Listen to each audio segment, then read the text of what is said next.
स्थापन करतात आणि वर्षानुवर्ष तो विषय सगळं ठेवतात आणि निर्णय मात्र घेत नाही. परंतु काही चुकीचं किंवा देशविरोधी काही करायचं असलं, शेतकऱ्यांच्या विरोध म्हणजे देशविरोधी, म्हणजे भाव जर पाडायचा असेल लगे रात्रीतून निर्णय घेणार. 8 दिवस माळायचा उशीर असतो फक्त का लगेच हे निर्णय घेऊन मोकळे होतात.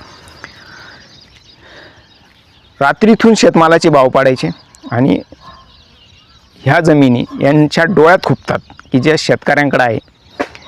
अशा प्रकारे यांचा हा एक डाव आहे आणि हे कधीही शेतकऱ्यांना कर्जमाफी करणार नाही.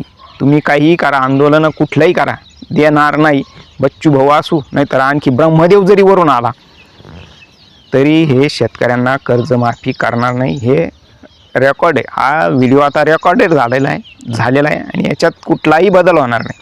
काल देवेंद्र फडणवीस यांनी म्हणजे दिनांक 13 जून 2025ला असंच सांगितलेलं आहे की आम्ही एक कमिटी स्थापन करू, त्या कमिटीत बच्चू भाऊ यांना घेऊ, ती कमिटी अभ्यास करेल आणि मग अभ्यास केल्यानंतर आम्ही कर्जमाफीचा निर्णय घेऊ. म्हणजे कमिटीत बच्चू भाऊला घेणार, बाकीचे सदस्य भाजपचेच असणार किंवा अजित पवार एकनाथ शिंदेचे असणार आणि एकट्या बच्चू भाऊला एकटं पाडणार.